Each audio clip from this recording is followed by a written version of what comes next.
The Appalachian who vanished for decades, the forgotten mountain man of the hills. Tucked deep within the forgotten hollows of West Virginia, where mist wraps itself around ancient timber and the idea of civilization seems like a distant echo, a family existed that time had left behind. This is the account of the Whitakers of Odd, a lineage so twisted by generations of intermarriage that their very presence questioned everything we thought we knew about human endurance. It was 1978 when a social worker named Barbara Chandler first caught wind of a family living in complete seclusion, hidden away in the far reaches of the Appalachian Mountains. The rumors were vague, almost folklore. Locals whispered in cautious tones about people who seldom stepped off their land, who spoke in grunts and murmurs rather than proper speech, and whose physical traits suggested something had gone terribly wrong across too many generations. Barbara had spent 15 years working in rural West Virginia, yet nothing could have steeled her for what lay ahead.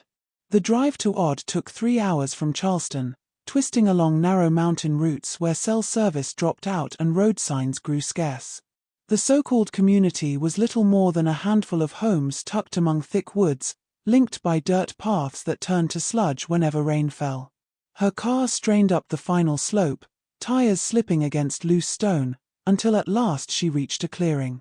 There, standing like a weathered guard against the grey November sky, sat a house patched together from mismatched wooden planks and corrugated metal rooms and sheds added on over the years with no design in mind.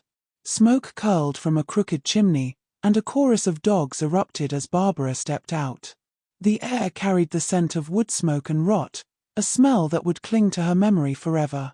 On the sagging porch stood a woman in her 60s, face deeply carved by time, watching Barbara with eyes sharp with suspicion, eyes that had seen too many strangers asking too many questions. Barbara kept her distance.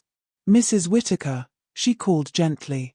"I'm Barbara Chandler from County Social Services. We've heard some concerns about your family.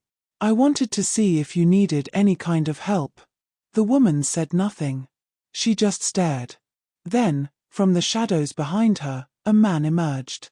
His appearance struck Barbara immediately. His head was misshapen, bulging on one side, and his eyes seemed unfocused, looking past her rather than at her. Sounds came from him, noises that almost resembled speech but never formed actual words. This was Ray Whitaker, 53 years old, the result of at least 4 generations of unions between uncles and nieces, first cousins and first cousins. Barbara's training took over, pushing down the shock. She'd read about the consequences of inbreeding in textbooks, seen clinical photographs in journals, but witnessing it face to face was something else entirely. The genetic toll was written across Ray's face and frame, visible evidence of profound biological harm. His movements were jerky, uncoordinated. His attempts to communicate seemed to frustrate him. Yet deep in his eyes, Barbara caught something that would stay with her for years: awareness. He knew he was different. He understood, on some level, that something fundamental had gone wrong. "He don't talk right," the older woman finally said, her voice raspy from years of tobacco and mountain air. "None of 'em do. Been that way as long as I can recall. You fixin' to take 'em away?" Defiance hung in her words, but underneath it, something else: resignation, maybe. Or the tired acceptance of a fate she'd long stopped fighting. Barbara shook her head slowly. "I'm here to help. Not to take anyone. Can we talk? I'd like to understand how things are for you." What unfolded over the next several hours would reveal one of the most extreme cases of familial inbreeding ever recorded in modern America. The Whitaker family tree wasn't a tree at all, it was a closed loop, doubling back on itself generation after generation. Brothers fathered children with sisters. Uncles with nieces. First cousins with first cousins. It had started innocently enough in the early 1800s, when the first Whitakers settled these remote mountains, cut off by geography and circumstance. But over time, that isolation turned into a trap. Barbara spent weeks at the county records office, digging through birth certificates, marriage licenses, census data, piecing together a picture of slow-moving genetic disaster. The pattern began with Elijah Whitaker, who arrived in what would become Odd, West Virginia, in 1821. He married his first cousin, Sarah Whitaker, a union not unusual for isolated frontier communities back then. Their 6 children, in turn, married within the extended family. And so it continued, generation after generation. By the 1880s, the family was completely cut off. Their gene pool had shrunk to a handful of individuals, passing the same limited genetic material back and forth like a tragic inheritance. Medical records, when they existed at all, showed a steady rise in cognitive disabilities, physical deformities, and early deaths. The mountains that once promised freedom had become a prison, trapping them in a cycle of genetic decline. The family Barbara met in 1978 included 12 living members spread across 3 generations, though sorting out exact relationships was nearly impossible. Ray Whitaker was simultaneously someone's brother, cousin, and nephew, depending on which line you traced. His sister, Laureen, 60 years old, had slightly better cognitive abilities but walked with a heavy limp from untreated hip dysplasia. She could speak in simple sentences, enough to explain their daily routine. "We keep to ourselves," Laureen told Barbara one afternoon, sitting on the porch as autumn leaves swirled past. "Always have. Folks in town, they look at us funny. Call us names. So we stay here. We got the dogs, got the chickens. Ray, he can't do much, but he feeds the animals. Makes him feel useful, you know." The youngest members were the hardest to witness. 2 children under 10 showed severe developmental delays and physical abnormalities that suggested the genetic damage was accelerating. The girl, everyone called her Betty, though no birth certificate existed, had crossed eyes that would never straighten and fingers fused together. The boy, Junior, couldn't walk without help at age 9 and communicated only through grunts and gestures. Barbara's investigation revealed that the children's parents were first cousins, themselves the products of uncle-niece unions. The genetic loading, the accumulation of harmful recessive traits, had reached a critical point. Medical geneticists consulted by Barbara estimated the family's inbreeding coefficient at levels rarely seen outside lab animal studies. The children faced shortened lifespans, chronic health issues, and cognitive limits that would prevent them from ever living independently. But the tragedy wasn't only physical. The Whitakers existed in profound social isolation, cut off not just by geography but by the visible markers of their heritage. School-aged children were kept home officially because of the rough mountain roads, but really because their appearance and abilities made them targets for cruelty. They received no regular medical care, no education, no connection to the outside world that might have offered help. Winter in the Appalachians was brutal. The Whitakers faced it with poor heating, limited food, and no way to reach help in an emergency. Barbara began making regular trips, bringing supplies, food, blankets, medicine. She connected them with disability services, though bureaucracy moved slowly. Each visit uncovered new layers to their situation, fresh evidence of how decades of isolation and intermarriage had created a family barely hanging on. The historical roots of the Whitakers' situation reflect broader patterns in Appalachian culture. These mountains always drew people seeking solitude, fleeing persecution, hardship, or simply wanting distance from government control. The rugged terrain naturally separated communities, and families often went generations with minimal outside contact. In such settings, marrying within the family wasn't seen as wrong, it was practical. Dr. Michael Harrison, a geneticist from West Virginia University who became involved with the Whitaker case in 1979, explained the biological mechanics. "Every human carries recessive genes for various disorders," he told Barbara during a consultation. "In normal populations, the odds of 2 people carrying the same harmful recessive genes having children together are low. But with repeated inbreeding, those odds skyrocket. Each generation of close unions reduces genetic diversity and increases harmful traits exponentially."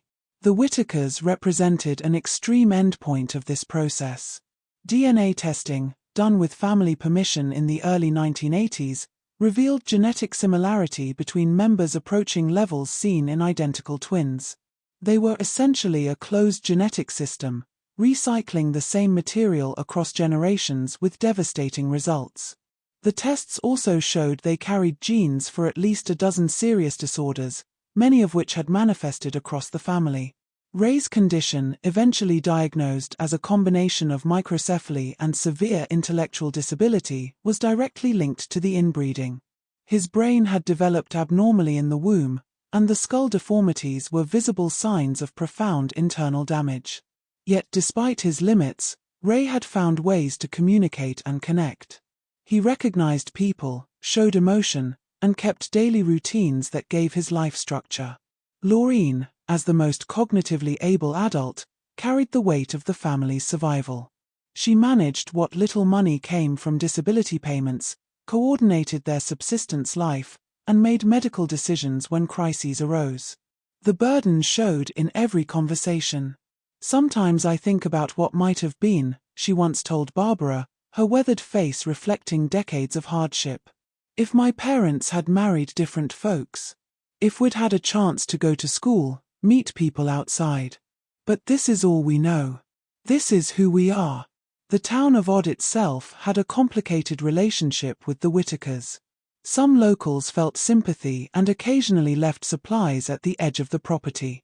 Others preferred to pretend the family didn't exist, uncomfortable with what generations of isolation had produced. A few openly hostile individuals blamed them for bringing shame to the region, as if their genetic reality was a moral failing rather than a biological consequence of circumstance. "This moment demands something from you." Laureen's words echo through these mountains. "We're still human, no matter what we look like." Type that phrase in the comments if you believe every person, regardless of circumstance, deserves dignity and recognition. The documentation of the Whitaker family's history revealed patterns stretching far beyond a single bloodline. Across Appalachia, numerous families faced similar situations, though few reached the extremes seen here. Geographic isolation combined with cultural practices created conditions where genetic diversity shrank over time. The Whitakers were extreme in degree, but not unique in kind. Barbara's work with the family continued through the 80s and into the 90s. She watched the older generation pass away, each death shrinking the family but never breaking the cycle. Ray died in 1987 at 62 from pneumonia complications, his weakened immune system unable to fight infection. His funeral was small, only family and Barbara gathered in the clearing behind the house where generations of Whitakers lay in unmarked graves. The younger generation faced even bleaker prospects. Betty, the girl with fused fingers and crossed eyes, developed seizures in her teens that medication could barely control. Junior never walked independently and needed constant care from aging relatives who struggled to provide it. The genetic damage was so extensive that medical professionals privately doubted either would reach adulthood, a prediction tragically fulfilled when Betty died at 17 from complications of her conditions. The scientific community studied the Whitakers with a mix of professional curiosity and ethical unease. The case offered insights into human genetics impossible to obtain otherwise, yet the human cost was undeniable. Research papers appeared in medical journals, documenting specific disorders and calculating inbreeding coefficients with cold precision. But behind every statistic was a person, a life lived in circumstances never chosen and impossible to escape. Efforts to break the cycle faced huge obstacles. By the 1990s, the remaining Whitakers were all severely impaired to varying degrees, unable to live independently or make decisions about reproduction. Social services eventually set up more robust support, regular medical visits, help with daily tasks. But the damage of generations couldn't be undone, only managed. The broader implications sparked debates about public health in isolated rural communities. Should governments have stepped in earlier to prevent such extreme inbreeding? What role should genetic counseling play where intermarriage is culturally accepted? How do we balance respect for cultural autonomy with protecting vulnerable people? These questions had no easy answers, lingering in the gray zone between individual rights and collective responsibility. The Appalachian Mountains seemed to hold the family in perpetual twilight. Their house decayed further each year, patch on patch, windows covered with plastic in winter, the porch sagging under accumulated decades. Yet inside, life continued its rhythm. The dogs still barked at strangers. The chickens still needed feeding. And the Whitakers persisted, bound by blood ties so close they'd become indistinguishable. By the early 2000s, only a handful survived. Laureen, now in her 80s, remained the anchor, though her health was failing. The woman who'd managed the household for decades moved slowly now, worn down by years of hardship and the same genetic load she shared with her relatives. The family's story, once known only to social workers and medical professionals, began attracting wider attention as researchers documented it for posterity. The final chapter unfolded against a changing America. The isolation that defined their existence for nearly 2 centuries was slowly eroding. Better roads made Odd more accessible. Cell towers brought communication to previously unreachable areas. But for the Whitakers, these changes came too late to alter the trajectory set long before. Junior, the boy who never walked, died in 2003 at 24. His death certificate listed multiple causes, a cascade of organ failures traced to the genetic disorders he inherited. The funeral was small, attended by the few remaining family and the social workers who'd become fixtures in their lives. He was buried in the family plot, another name added to generations of Whitakers who'd lived and died in these mountains, their stories known only to the earth covering them. The scientific legacy of the Whitaker family contributed to broader understanding of human genetics and the consequences of population bottlenecks. Medical textbooks reference their case when explaining autosomal recessive disorders and inbreeding depression. Geneticists use their family tree as a teaching tool, showing how genetic diversity protects populations from harmful traits. But the human story, the lived experience of individuals trapped in circumstances beyond their control, often gets lost in clinical language. Barbara Chandler, now retired, reflected on her decades with the family. What struck me most wasn't the physical manifestations or genetic complications, she said in a 2010 interview. It was the humanity that persisted despite everything. They loved each other. They cared for one another. They found joy in small things, a sunny day, a good meal, the companionship of their dogs. Yes, their situation was tragic. But they were never just victims or case studies. They were people. The last surviving Whitakers continue living in the family home, though now with regular support from social services and medical professionals. The cycle of intermarriage has finally ended not through intervention, but through natural demographic decline. There are no more generations to come. No more children inheriting the accumulated genetic damage of their ancestors. The Whitaker bloodline, in its unique and troubled form, is reaching its conclusion. The broader lessons resonate beyond genetics and public health. The Whitakers represent what happens when isolation, geographic, social, cultural, becomes absolute. They show how quickly genetic diversity can collapse in small populations, and how hard it is to reverse that collapse once begun. Their experience reminds us that the freedom and independence celebrated in American frontier mythology came with hidden costs, consequences that might not appear for generations but were no less real. The mountains that witnessed the Whitaker family's entire history remain largely unchanged, the same steep slopes, dense forests, isolated hollows where families carved out lives against the terrain's challenges. But the human landscape has shifted. The extreme isolation that made the Whitaker situation possible is increasingly rare. Roads connect communities once days apart. Modern communication erases distance in ways previous generations couldn't imagine. And genetic knowledge provides tools to prevent the kind of catastrophic inbreeding that defined the Whitaker legacy. If you've watched until now, it's because this story moved you. Leave a comment saying I watched until the end so I can meet you and know who truly appreciates the stories on this channel. And if this story impacted you, if it made you think about the hidden costs of isolation and the importance of genetic diversity, hit that like button. Share this video with others who need to understand that behind every genetic statistic is a human story deserving of recognition and respect. Subscribe for more untold histories revealing the complicated truths hidden in America's isolated corners. The Forgotten Mountain Man. The Appalachian who survived decades without being seen. This is their story, told not to sensationalize suffering, but to remember that they existed, that they mattered, and that their experience teaches us something essential about human resilience, the consequences of isolation, and the fundamental importance of connection to the broader human family.